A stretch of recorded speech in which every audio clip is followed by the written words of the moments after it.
സ്വർഗം നേടാനുള്ള ഒന്നാമത്തെ മാനദണ്ഡമായി നമ്മൾ അറിയേണ്ട കാര്യം പടച്ച റബ്ബിനോട് ആ സ്വർഗം ആത്മാർത്ഥമായി തേടുക എന്നുള്ളതാണ്. ഞാൻ ചോദിക്കട്ടെ, നമ്മൾ അല്ലാഹുവിനോട് എപ്പോഴാണ് സ്വർഗം തേടിയത്? പടച്ചവനെ, നിന്റെ സ്വർഗം സാധാരണ നമ്മൾ അല്ലാഹു തമ്പുരാൻ നമുക്കൊരു പക്ഷേ കഴിവുകേടുകൾ നൽകുമ്പോ, നമുക്ക് ദാരിദ്ര്യം നൽകുമ്പോ, നമ്മൾ മറ്റുള്ളവരോട് പണം കടം ചോദിക്കാറുണ്ടല്ലോ. ആ ചോദിക്കുന്നയാളോട് എത്ര ദയനീയമായിട്ടാണ് നമ്മൾ അപേക്ഷിക്കാറുള്ളത്. നിങ്ങൾ എനിക്കൊരു 10,000 രൂപ കടം തരണം, ഞാൻ വലിയ പ്രയാസത്തിലാണ്, വലിയ കഷ്ടപ്പാടിലാണ്. നമ്മുടെ മുഖവും നമ്മുടെ സംസാരവും നമ്മുടെ ഭാവങ്ങളുമെല്ലാം എത്രമേൽ ദയനീയമായിരിക്കുമെന്ന് നിങ്ങൾക്കറിയാമല്ലോ. എന്നാൽ അങ്ങനെയുള്ള ദയനീയാവസ്ഥയുടെ മാനസികമായ ഏറ്റവും ദുർബലമായ സാഹചര്യത്തിലൂടെ നമ്മൾ അല്ലാഹുവിനോട് പടച്ചവനെ, നിന്റെ സ്വർഗം നീ എനിക്ക് നൽകണമെന്ന് ആത്മാർത്ഥമായി നമ്മൾ ചോദിക്കാറുണ്ടോ? എന്നാൽ അത് ചോദിക്കാനാണ്, അത് തേടാനാണ് അല്ലാഹു തമ്പുരാൻ നിരന്തരമായി നമ്മോട് ആഹ്വാനം ചെയ്തിട്ടുള്ളത്. സ്വർഗം തേടുക. ഹബീബായ മുഹമ്മദ് മുസ്തഫ സല്ലല്ലാഹു അലൈഹി വസല്ലം സ്വർഗം തേടാൻ വേണ്ടി നമ്മോട് ആഹ്വാനം ചെയ്തിട്ടുണ്ട്. പരിശുദ്ധമായ ദീനിന്റെ ഏറ്റവും വലിയ പ്രത്യേകതയായി നമ്മൾ മനസ്സിലാക്കുന്ന ഒരു കാര്യം, എന്തെല്ലാം കാര്യങ്ങൾ അല്ലാഹു നമ്മോട് പറഞ്ഞിട്ടുണ്ടോ അത് സ്വർഗം തേടാനും നേടാനും ആവശ്യമായതാണ്. ഒന്നും നമ്മൾ വെറുതെ ചെയ്യേണ്ടതില്ല. എന്ത് നമ്മൾ ചെയ്താലും അതിന് നമുക്ക് കൂലിയുണ്ട്.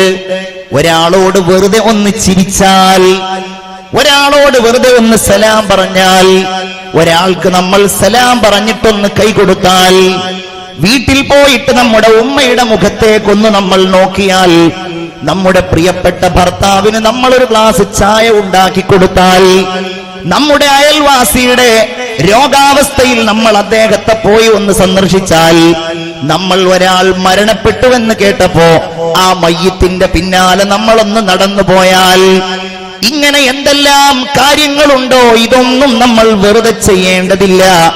വല്ലാഹു യദൂ ഇലാ ദാരിസ്സലാം. ഇതെല്ലാം അല്ലാഹു നമ്മെ വിളിക്കുന്ന സ്വർഗലോകത്തേക്ക്. അല്ലാഹുവേ, നിന്റെ വിളിക്കുത്തരം നൽകി ഞങ്ങളിതാ വരുന്നു എന്ന ആ ഒരു വിളിയാളത്തിന്റെ പ്രതീകമാണ്. അല്ലാഹുവിന്റെ ഹബീബ് സയ്യിദുനാ മുഹമ്മദ് മുസ്തഫ സല്ലല്ലാഹു അലൈഹി വസല്ലമ തങ്ങൾ ഒരിക്കൽ ഒരു അഅറാബിയായ മനുഷ്യനെ തന്റെ വീട്ടിലേക്ക് സൽക്കാരത്തിന് വേണ്ടി ക്ഷണിച്ചു. പ്രവാചകർക്കൊരു സ്വഭാവം ഉണ്ടായിരുന്നു. ഒരു അഅറാബി പ്രവാചകനെ തന്റെ വീട്ടിലേക്ക് സൽക്കാരത്തിന് വേണ്ടി ക്ഷണിച്ചു. മുഹമ്മദുർ റസൂലിനൊരു സ്വഭാവം ഉണ്ടായിരുന്നു. ആരെങ്കിലും റസൂലുള്ളാഹിക്ക് വല്ലതും അങ്ങോട്ട് ചെയ്തു കൊടുത്താൽ പകരമായി അതിനേക്കാൾ ഉത്തമമായതോ അതിന് സമാനമായതോ ആയ ഒരു നന്മ അല്ലാഹുവിന്റെ റസൂല് പകരം ചെയ്തു കൊടുക്കുമായിരുന്നു. നന്ദികേട് അവിടുന്ന് കാണിച്ചിരുന്നില്ല. ഒരാൾ റസൂലുള്ളാഹിക്ക് ഈന്തപ്പഴം കൊടുത്താൽ പകരം അല്ലാഹുവിന്റെ റസൂല് കാരക്ക കൊടുക്കുമായിരുന്നു. പരിശുദ്ധ പ്രവാചകനോട് ഒരാൾ കൈ കൊടുത്താൽ മറ്റേയാള് കൈ വലിക്കുന്നത് വരെ അല്ലാഹുവിന്റെ റസൂല് തന്റെ കൈ വലിക്കുമായിരുന്നില്ല. അല്ലാഹുവിന്റെ ഹബീബ് ഒരാള് എന്താണോ ഒരാള് നബി തിരുമേനിക്ക് നൽകുന്നത് അതിനേക്കാൾ അപ്പുറമായത് നൽകിക്കൊണ്ടയാളെ സന്തോഷിപ്പിക്കുമായിരുന്നു. നമ്മെപ്പോലെ കിട്ടിയത് പോരാ, നൽകിയത് പോരാ, അവൻ തന്നത് കണ്ടില്ലേ. ഞാൻ നിങ്ങളോട് പറയാണ്, അത് ഒരു കാര്യവുമായും ബന്ധപ്പെട്ട് നമുക്കുണ്ടാകരുത്. നേരത്തെ മുഹമ്മദ് അലി ഖാസിം ഇവിടെ പറഞ്ഞു, 5 രൂപ മുതൽ 5 ലക്ഷം രൂപ വരെ ഈ മദ്രസക്ക് തന്നിട്ടുണ്ട് എന്ന്. 5 രൂപ തന്നയാളെ അവൻ കണ്ടോ അവൻ 5 രൂപയാണ് തന്നിരിക്കുന്നത് എന്ന് പറയാൻ നമുക്ക് അർഹതയില്ല. 500 തന്നയാളെ കണ്ടോ ഇവൻ 5 ലക്ഷം തരാൻ കഴിവുണ്ടായിട്ട് ഇവൻ മദ്രസ ഉണ്ടാക്കാൻ 500 തന്നത് എന്ന് പറയാൻ നമുക്ക് അർഹതയില്ല. നമ്മളത് സ്വീകരിക്കുന്നു, നമ്മൾ അവരെ പ്രലോഭിപ്പിക്കുന്നു. സ്വതക്ക തരാൻ നമ്മൾ അവരെ പ്രചോദിപ്പിക്കുന്നു എന്നതല്ലാതെ അവരുടെ സ്വതക്കയെ സംബന്ധിച്ച് വിലയിരുത്തുവാനോ നന്ദികേടിന്റെ വർത്തമാനം പറയാനോ, അത് ഉമ്മയാണ് മക്കള് തന്നതിനെ കുറിച്ചാണെങ്കിലും ഉപ്പമാരാണെങ്കിലും ഭർത്താവാണെങ്കിലും ഭാര്യ തരികയാണെങ്കിലും തന്നതിനോട് നന്ദിപൂർവം സംസാരിക്കുക എന്നതാണ് പ്രവാചകന്റെ മാതൃക സല്ലല്ലാഹു അലൈഹി വസല്ലം. ഈ അഅറാബിയായ മനുഷ്യൻ അള്ളാഹുവിന്റെ ഹബീബിന് സൽക്കാരം കൊടുത്ത് സന്തോഷിപ്പിച്ചപ്പോൾ പ്രവാചകൻ ചോദിച്ചു, സഹോദരാ, നിങ്ങൾക്ക് ഞാൻ പകരമായി എന്താണ് ചെയ്തു തരേണ്ടത്? ഇയാള് പറഞ്ഞു, യാ റസൂലല്ലാഹ്, എന്റെ വീട്ടിൽ ഞങ്ങൾക്ക് പാല് കുടിക്കാൻ ആവശ്യമായ ആടുകളില്ല നബിയെ. ഞങ്ങൾക്ക് കുറച്ച് ആടുകൾ ഉണ്ടാകാൻ അങ്ങ് അള്ളാഹുവിനോട് ദുആ ചെയ്യണേ. അള്ളാന്റെ റസൂല് പറഞ്ഞു, അതല്ലാത്ത മറ്റു വല്ലതും താങ്കൾ ചോദിക്കുക. അപ്പോൾ ഇയാൾ പറഞ്ഞു, യാ റസൂലല്ലാഹ്, ഞങ്ങളുടെ വീട്ടിലുള്ളവർക്ക് യാത്ര ചെയ്യാൻ ആവശ്യമായ ഒട്ടകങ്ങൾ ഞങ്ങൾക്കില്ല നബിയേ. അതുകൊണ്ട് കുറച്ച് ഒട്ടകങ്ങൾ ഉണ്ടാകാൻ അങ്ങ് അള്ളാഹുവിനോട് ദുആ ചെയ്യണേ. അള്ളാന്റെ റസൂല് പറഞ്ഞു, സഹോദരാ, താങ്കൾ എന്ത് തേട്ടമാണ് ഈ തേടുന്നത്? താങ്കൾക്ക് എന്നോട് ചോദിച്ചുകൂടായിരുന്നോ? ബഹുമാനപ്പെട്ട കലീമുല്ലാഹി മൂസ അലൈഹിസ്സലാത്തു വസ്സലാമിനോട് ബനൂ ഇസ്രായീലിലെ വൃദ്ധയായ സ്ത്രീ ചോദിച്ച ചോദ്യം താങ്കൾക്ക് എന്നോട് ചോദിച്ചുകൂടായിരുന്നോ?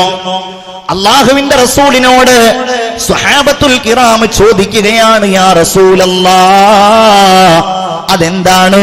ബനൂ ഇസ്രായീലിലെ വൃദ്ധയായ സ്ത്രീ മൂസ അലൈഹിസ്സലാമിനോട് ചോദിക്കുകയുണ്ടായത്. പ്രവാചകർ പറഞ്ഞു കൊടുക്കുകയാണ്, മൂസ നബി അലൈഹിസ്സലാം ഈജിപ്തിൽ ഇസ്രായേലരുമായി കഴിഞ്ഞുകൂടുമ്പോൾ അവരുമായി രക്ഷപ്പെട്ട് കൻആനിലേക്ക് അഥവാ ഫലസ്തീനിലേക്ക് പോരാൻ മഹാനായ മൂസ നബി താല്പര്യപ്പെടുകയാണ്. പക്ഷേ എങ്ങനെ പരിശ്രമിച്ചിട്ടും വഴി എളുപ്പമാകുന്നില്ല.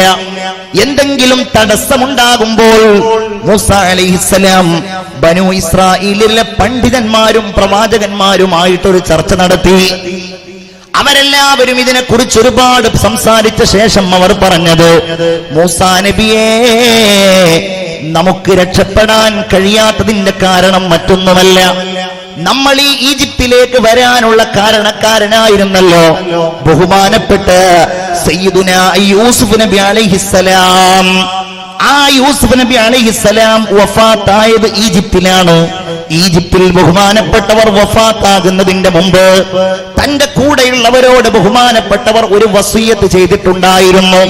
നിങ്ങൾ എന്നെങ്കിലും ഈ ഈജിപ്തിൽ നിന്ന് നമ്മുടെ ജന്മനാടായ കൻആനിലേക്ക് പോകുമ്പോ, ഫലസ്തീനിലേക്ക് പോകുമ്പോ നിങ്ങൾ എന്നെ കൂടെ കൊണ്ടുപോകണേ. ഞാൻ മരിച്ചിട്ടുണ്ട് എങ്കിൽ നിങ്ങൾ എന്റെ മയ്യത്തുമായിട്ട് പോകണേ. അതിനാർക്കാണ് യൂസുഫ് നബിയുടെ മയ്യത്ത് എവിടെയാണ് എന്നറിയുക? ഒടുവിൽ അവർ പറഞ്ഞു, നമുക്കിടയിൽ ഒരു വൃദ്ധയുണ്ടല്ലോ, ആ വൃദ്ധയോട് കാര്യങ്ങൾ അന്വേഷിക്കാം. ആ വൃദ്ധയുടെ അടുക്കലേക്ക് മൂസാ നബിയും പരിവാരങ്ങളും ചെന്നപ്പോൾ ആ വൃദ്ധക്ക് ഒരൊറ്റ ഡിമാൻഡേ ഉണ്ടായിരുന്നുള്ളൂ, അവർക്കൊരൊറ്റ സംസാരമേ ഉണ്ടായിരുന്നുള്ളൂ. ഞാൻ നിങ്ങളോട് പറയട്ടെ, നമുക്കിടയിലും അങ്ങനെയുള്ളവരുണ്ടാകും, ആ ഒരു മോഹമുള്ളവരുണ്ടാകും. സ്വർഗത്തെക്കുറിച്ച് പറഞ്ഞപ്പോഴാണ് മുൻഗാമികളായ നമ്മുടെ ഉമ്മമാരും വല്യമ്മമാരും അന്ന് ഈ മദ്രസ ഉണ്ടാക്കാൻ അവരുടെ കാതിലെ കമ്മലുകൾ പൊട്ടിച്ചെടുത്തു കൊടുത്തത്, അവരുടെ വളകൾ ഊരിക്കൊടുത്തത്, അവരുടെ സ്വർണ്ണാഭരണങ്ങൾ സ്വതക്ക നൽകിയത്. ഈ വൃദ്ധയായ സ്ത്രീ മൂസ അലൈഹിസ്സലാമിനോട് പറയുകയാണ്, മൂസാ നബിയെ, നിങ്ങൾ അള്ളാഹുവിന്റെ കലീമാണ്, നിങ്ങൾ സ്വർഗത്തിലാകുമെന്ന കാര്യം ഉറപ്പാണ്. നിങ്ങളെ അള്ളാഹു സ്വർഗത്തിലേക്ക് കൊണ്ടുപോകുമ്പോ ഒന്നുമല്ലാത്ത വൃദ്ധയായ എനിക്ക് യാതൊരു പ്രതീക്ഷയുമില്ല.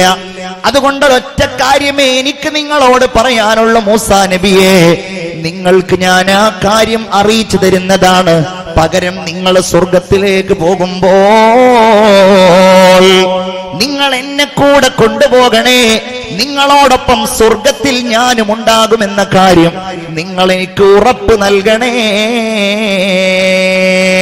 മൂസാ നബി മാത്രമല്ല, കേട്ടവർ മുഴുവൻ അത്ഭുതപ്പെട്ടു. കാരണം ഈ വൃദ്ധയായ സ്ത്രീ എങ്ങനെയാണ് സ്വർഗത്തിൽ മൂസാ നബിയോടൊപ്പം കിടക്കുന്നത്? പക്ഷേ അല്ലാഹു തആല അറിയിച്ചു കൊടുക്കുകയാണ് മൂസാ നബിയെ, നിങ്ങൾ അവരോട് പറഞ്ഞേക്കുക, അല്ലാഹു തആല നിങ്ങളോടൊപ്പം അവരെയും സ്വർഗത്തിൽ കടത്തിയിരിക്കുന്നു. അവരുടെ മനസ്സിന്റെ മോഹം കൊണ്ട്. സംഭവത്തിന്റെ പര്യവസാനം ഇങ്ങനെയാണ്. ബഹുമാനപ്പെട്ട യൂസുഫ് നബി അലൈഹിസ്സലാമിന്റെ മയ്യിത്തടക്കം ചെയ്ത ആ പെട്ടിയുമായിട്ട് ഇസ്രായേല്യർ വരികയും, ഇന്ന് നിങ്ങൾക്ക് യൂസുഫ് നബി അലൈഹിസ്സലാമിന്റെ ആ മഖാമുള്ളത് ബഹുമാനപ്പെട്ട ഇബ്രാഹിം അലൈഹിസ്സലാമിന്റെയും മകനായ ഇസ്ഹാഖ് നബി അലൈഹിസ്സലാമിന്റെയും തൊട്ടടുക്കൽ നിലകൊള്ളുന്നതായിട്ടാണ്. അത് നേരിൽ ജൂതന്മാരുടെ കരങ്ങളിലായതിനാൽ നമുക്ക് കാണാൻ കഴിയില്ല എങ്കിലും ബഹുമാനപ്പെട്ടവരുടെ മഖാമിന്റെ ഒരടയാളം ഇന്നത്തെ ഫലസ്തീനിലെ ഖലീൽ സിറ്റി എന്നുള്ള ഹെബ്രോൺ എന്ന് പറയുന്ന സ്ഥലത്ത് ബഹുമാനപ്പെട്ടവരുടെ ആ മഖാം ഉള്ളതായി നമുക്കറിയാൻ കഴിയുന്നത് ഈ സംഭവത്തിന്റെ ദൃഷ്ടാന്തമാണ് എന്ന് നമ്മൾ മനസ്സിലാക്കണം. എന്താ ഇതിന്റെ പാഠം? എന്താണ്? ഹൃദയത്തിന്റെ ഉള്ളിൽ അദമ്യമായ മോഹത്തോടെ അള്ളാഹുവിനോട് സ്വർഗം തേടുക. പടച്ചോൻ നമുക്കത് തരട്ടെ. എല്ലാരും ഒന്ന് ആമീൻ പറയൂ. ഇത് കഴിയുമ്പോഴേക്ക് നമ്മൾ ഇതാ സ്വർഗം തേടാൻ പോവുകയാണ്, അല്ലേ? റമളാന് വരാനുള്ള മോഹത്തിന് വേണ്ടിയുള്ള ദുആക്കൊപ്പം റമളാൻ അങ്ങ് വന്നു കഴിഞ്ഞാലോ സ്വർഗത്തിന്റെ തേട്ടമല്ലാതെ മറ്റൊരു തേട്ടമില്ല. അസ്അലുക്കൽ ജന്നത വഅഊദു ബിക മിനന്നാർ. അല്ലാഹുവേ, നിന്നോട് ഞാൻ സ്വർഗം തേടുന്നു. ചിന്തിക്കണം നമ്മൾ. വളരെ ഗൗരവമേറിയ ഒരു കാര്യമാണ്. ഈമാനിന്റെ സമ്പൂർണതയാണ് പരിപൂർണമായി മുഅ്മിനായി ജീവിക്കുക എന്നതാണ്.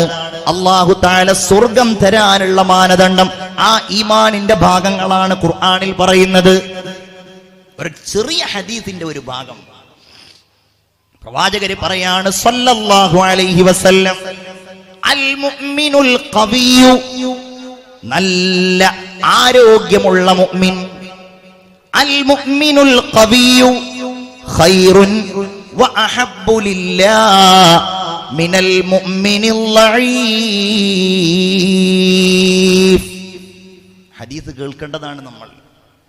ചെറുപ്പക്കാരെ നമ്മൾ കേൾക്കേണ്ടതാണ്. എന്റെ സഹോദരിമാരെ, ആരോഗ്യമുള്ളവരെ നമ്മൾ കേൾക്കേണ്ടതാണ്.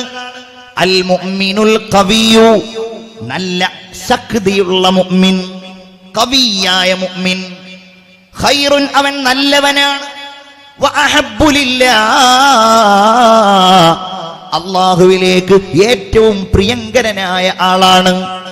ആരെക്കാൾ? മിനൽ മുഅ്മിനിൽ ലഈഫ്, ദുർബലനായ മുഅ്മിനിനേക്കാൾ. എല്ലാവർക്കും നല്ല സന്തോഷായി. എന്തേ? ഇന്ന വിഭാഗത്തിൽ പെടുത്തു ഉറപ്പല്ലേ? കാരണം എന്താ? പറയത്തക്ക അസുഖങ്ങളൊന്നുമില്ല, അത്യാവശ്യം നല്ല ആരോഗ്യമുണ്ട്. ചെറുപ്പക്കാരെ, വേണമെങ്കിൽ ഒരു 50 കിലോ ഒക്കെ ഒന്നിച്ചെടുത്ത് വെക്കും. അത്യാവശ്യം ജിംനേഷ്യത്തിലൊക്കെ പോകാറുണ്ട്, മസിൽ പവറൊക്കെ ഉണ്ട്. അതുകൊണ്ട് ഉറപ്പായിട്ടും അള്ളാഹുവിലേക്ക് ഏറ്റവും ഇഷ്ടപ്പെട്ട ആളാണ് ഞാൻ എന്ന് ധരിക്കാൻ വരട്ടെ. അതിൻ്റെ ഒരു അർത്ഥം അങ്ങനെയുണ്ട്. എന്നാൽ അത് മാത്രമല്ല, അൽ മുഅ്മിനുൽ ഖവിയ്യു, നല്ല ഈമാനിന് ശക്തിയുള്ള മുഅ്മിൻ, ഈമാനിന് ശക്തിയുള്ള മുഅ്മിൻ, ഖൈറുൻ, അവൻ നല്ലവനാണ്, വഅഹബ്ബു ലില്ലാഹ്, അവൻ അല്ലാഹുവിന്റെ അടുക്കൽ ഏറ്റവും ഇഷ്ടപ്പെട്ടയാളുമാണ്. നമുക്കത് ഉറപ്പിക്കാൻ കഴിയുന്നുണ്ടോ ഇന്ന് ഈമാനിന് വലിയ ശക്തി ഉണ്ട് എന്നുള്ളത്? എന്തേ കാര്യം? വാട്സാപ്പിലൂടെ ഏതെങ്കിലും ഒരു ദുർബുദ്ധിയുള്ള പെണ്ണിന്റെ സംസാരം വരുമ്പോഴേക്ക് ഈ പറയുന്നത് ശരിയാണല്ലോ. ഫേസ്ബുക്കിലൂടെ ഏതെങ്കിലും ഒരു വിഡ്ഢി അള്ളാഹുവിന്റെ സ്വർഗത്തെക്കുറിച്ച് അശ്ലീലം പറയുമ്പോഴേക്ക്, ഹൂറുൽ ഐങ്ങളെ പരിഹസിക്കുമ്പോഴേക്ക്, ഈ പറയുന്നത് അതിനേക്കാളും ശരിയാണല്ലോ. ഇത്രയല്ലേ ഉള്ളു മുഅ്മിനീങ്ങളെ ഈമാൻ. സ്വർഗത്തെക്കുറിച്ചും നരകത്തെക്കുറിച്ചും ഖബറിനെക്കുറിച്ചും മഹ്ശറിനെക്കുറിച്ചും എല്ലാം നമ്മുടെ ഹൃദയത്തിൽ സംശയം വരുന്ന ഈ കാലഘട്ടത്തിൽ വാട്സാപ്പും ഫേസ്ബുക്കും ഒക്കെ നമ്മുടെ ഈമാനിനെ ചോർത്തിക്കളയുന്ന ഈ കാലഘട്ടത്തിൽ ഇങ്ങനെ ഒരു ദീനീ പ്രസ്ഥാനത്തിന്റെ മുന്നിൽ നിന്ന് നമ്മുടെ മനസ്സിൽ ഉയരേണ്ട ഒരു ഉറപ്പാണ്, ഞാനൊരു ഖവിയായ മുഅ്മിൻ തന്നെയാണ്. അൽ മുഅ്മിനുൽ ഖവിയു, ഞാൻ നല്ല ആർജവമുള്ള മുഅ്മിനാണ്. ഒരു വാട്സാപ്പുകാരനോ ഏതെങ്കിലും ഒരു ദുർമാർഗിക്കോ ഏതെങ്കിലും ഒരു അരാജകവാദിക്കോ ഏതെങ്കിലും ഒരു യുക്തിവാദിക്കോ ചോർത്തിക്കളയാൻ പറ്റുന്നതല്ല എന്റെ ഈമാൻ. എനിക്ക് ഖുർആനിൽ സംശയിക്കാൻ കഴിയില്ല, എനിക്കെന്റെ വിശ്വാസങ്ങളിൽ ആശങ്കപ്പെടാൻ കഴിയില്ല. ഞാനൊരു ദുർബലനായ മുഅ്മിനല്ല.